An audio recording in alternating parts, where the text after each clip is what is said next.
Assalamualaikum warahmatullahi wabarakatuh. Jumpa kembali di channel Ngulik Horor. Channel kami menceritakan tentang kisah-kisah misteri yang mungkin bisa menemani agan-agan dan sista semua ya.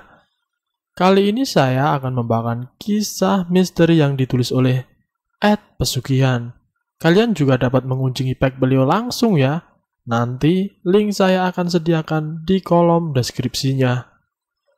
Oh ya, dalam cerita ini nama dan tempat saya samarkan semua ya, untuk menjaga privasi dan pihak yang terlibat di dalamnya. Yuk daripada kita lama-lama langsung saja kita simak ceritanya. Kali ini saya akan membawakan kisah misteri yang berjudul Kisah Pelaku Pesugihan yang Berakhir Menjadi Tumbal Nyi Roro Kidul. Sudah beberapa hari ini Laras sepi pelanggan. Padahal bisa dibilang dia adalah wanita paling favorit di motel ini. Namun titel itu sepertinya sudah direbut oleh anak baru ingusan yang baru saja bergabung di motel ini, Siska. Lara sendiri mengaku kalau Siska punya paras yang terlampau cantik sebagai seorang PSK. Mulut licin Siska yang pandai merayu itu semakin melengkapi kelebihannya. Laras sangat sebal. Bukan hanya anak baru itu terlihat songong, tapi ia hampir mengambil semua pelanggan Laras karena kehadirannya. Laras tidak terima. Ia harus melakukan sesuatu untuk mengembalikan pelanggan miliknya. Jika tidak, Laras akan selamanya tidak laku. Terlebih jika hal itu terdampak pada biaya sekolah putri semata wayangnya. Laras tidak mau hidup sengsara lagi setelah dicampakkan suaminya 3 tahun yang lalu. Ia kemudian berniat melakukan pesugihan. Laras paham ini bukanlah cara yang halal mendapatkan kekayaan, tapi ia tidak punya pilihan lain.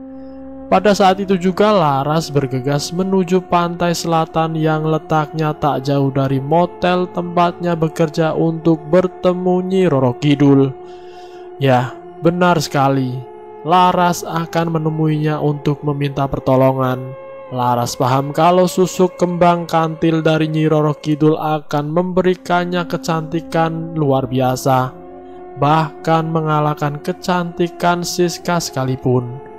Dengan begini semua pelanggan yang datang ke motel itu akan langsung tertuju pada Laras. Tidak diragukan lagi, Laras akan kembali banjir pelanggan. Ia akan menagih tarif mahal saat ia sudah pakai susuk nanti. Laras sudah ngiler membayangkan dirinya bergelimang harta. Tapi itu nanti. Kini Laras sudah sampai di pantai selatan. Ia harus fokus untuk memanggil Nyi Roro Kidul. Kemudian Laras duduk bersila di sebuah bongkahan karang yang lumayan besar. Tak lama ia memejamkan matanya. Laras lalu merapalkan mantra-mantra untuk memanggil Nyi Roro Kidul. Suaranya terdengar sangat merdu, bak nyanyian sinden kondang. Tiba-tiba muncul suara hembusan ombak yang kencang. Laras menjadi deg-degan. Mungkin itu adalah Nyi Roro Kidul yang sudah datang. Namun ia tak mau gegabah. Laras tetap menyanyikan mantra itu sampai selesai. Setelah itu bersamaan dengan selesainya mantra, hembusan ombak itu menjadi tenang dan berganti dengan hembusan angin yang lembut. Perlahan Laras membuka matanya. Dan benar dugaannya. Di depannya telah muncul sosok ayu Nyi Roro Kidul. Laras benar-benar terpukau atas kecantikannya. Ia memakai baju khas Jawa lengkap dengan selendang hijaunya. Nyi Roro Kidul juga terlihat anggun dengan kereta kencana yang dinaikinya. "Ada perlu apa kau memanggilku?" tanya Nyi Roro Kidul dengan suara bergema. Laras buru-buru bersujud. Ia merasa telah berbuat salah. "Maafkan saya telah lancang memanggil Nyai, tapi saya kesini untuk meminta pertolongan." Laras terbata-bata menjawab Nyi Roro Kidul sambil bersujud di depannya.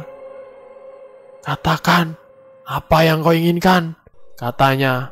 Laras kemudian mendongakkan kepalanya sambil menelungkupkan kedua tangannya. Ia memohon kepada Nyi Roro Kidul. "Saya mohon untuk diberikan susu kantil, Nyai. Saya sedang sepi pelanggan sekarang. Sedangkan saya harus menghidupi saya dan anak saya satu-satunya," kata Laras memelas. "Baiklah, aku akan menuruti permintaanmu. Ambil kembang kantil yang ada di balik karang itu dan makanlah kembang itu sebelum berangkat ke motel," kata Nyi Roro Kidul. "Baik, Nyai, terima kasih banyak." Laras bersujud kembali di depan Nyi Roro Kidul. "Tapi kau harus siap aku panggil kapan saja sebagai tanda terima kasih kepadaku," imbuhnya. Laras yang tidak sepenuhnya mengerti perkataan tersebut segera mengangguk. Kemudian Nyi Roro Kidul mengangkat tangan dan menunjuk di balik karang itu. Laras langsung turun dari posisinya dan mendatangi tempat yang ditunjuk Nyai tadi. Benar saja, di situ sudah ada kembang kantil yang dikatakan Nyi Roro Kidul. Namun saat ingin mengatakan terima kasih, Laras sudah tidak melihat lagi sosok cantik itu. Setelah pertemuannya dengan Nyi Roro Kidul, hidup Laras jadi semakin sejahtera. Hampir semua pelanggan mengantri untuk menikmati pelayanannya. Bahkan berkat susu kantil yang dipakai Laras, motel tempatnya bekerja menjadi sangat ramai, terlebih saat akhir pekan. Namun kejayaan Laras ternyata tidak bertahan lama. Pada suatu sore ia bertemu pelanggan aneh yang mengubah total kehidupan Laras. Pelanggan itu bernama Sony. Pada mulanya ia terlihat biasa saja, tapi lama-kelamaan Sony terlihat aneh. Apalagi ketika ia menemani Laras di kamar yang jadi tempat biasa Laras menunggu pelanggannya. Begini-begini Laras juga pernah nonton film. Tatapan mata Sony saat itu terlihat menakutkan. Hampir mirip seperti psikopat yang digambarkan di film-film. Namun Laras harus tetap profesional. Sebenarnya bisa saja dia mendempak pria itu keluar kamar karena sekarang dia sudah menjadi ratu motel ini. Tapi sayangnya ia tak mau kehilangan pemasukan sepeser pun. Akhirnya meski ragu, Laras tetap melayani pria itu. Tiba-tiba Sony mengatakan sesuatu yang mengejutkan setelah mereka selesai melakukan sesi. "Laras, aku cinta mati kepadamu. Ayo kita menikah," kata Sony memegang tangan Laras dengan tatapan aneh. Laras langsung menampik tangan Sony. Memangnya siapa dia? Laras kemudian berpikir kalau ini mungkin efek samping dari susuk yang dipakai itu. "Kalau kau tak mau menikah denganku, aku akan membunuhmu," teriak Sony. Perasaan Laras benar, ada yang tidak beres dengan pria ini. Perkataan itu cukup membuat Laras takut. Tapi tidak, pria itu tidak mungkin membunuhnya di sini. Akan ada banyak saksi yang bisa menjebloskannya ke penjara. "Coba saja bunuh aku. Banyak orang di motel ini yang bisa menjadi saksi Belum selesai Laras dengan kalimatnya, tiba-tiba perutnya ditusuk dengan pisau belati. Pria itu benar-benar membunuhnya. Seketika darah segar keluar dari perut Laras. Ia belum pernah merasa kesakitan yang luar biasa seperti ini. Laras perlahan kehilangan kesadarannya. Kemudian pria itu menaruh tubuh Laras di pundak dan membawanya keluar kamar. Laras yang lemah dan tak bisa menggerakkan badannya itu tak bisa melawan. Namun ia samar-samar masih dapat melihat keadaan sekitar. Ternyata di motel itu tidak ada siapa-siapa. Kemana pemilik motel dan teman-temannya? Belum selesai terjawab pertanyaan itu, Laras tiba-tiba mencium bau khas air laut.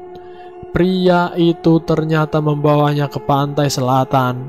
Kemudian pria itu berjalan menuju laut dan menaruh jasad Laras di atas ombak. "Kamu sudah dipanggil oleh Nyi Ratu Kidul," kata pria itu. Dari kejauhan Nyi Roro Kidul tersenyum pulas melihat tumbalnya sudah datang dan selesai. Itulah kisah misteri yang berjudul Kisah Pelaku Pesugihan yang berakhir menjadi tumbal Nyi Roro Kidul.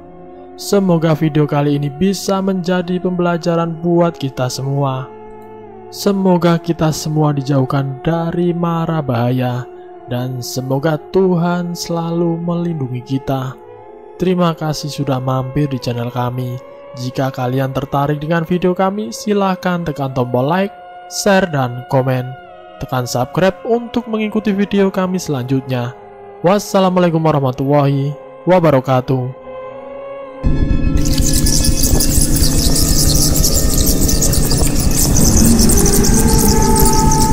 Selamat datang di channel Ngulik Horor.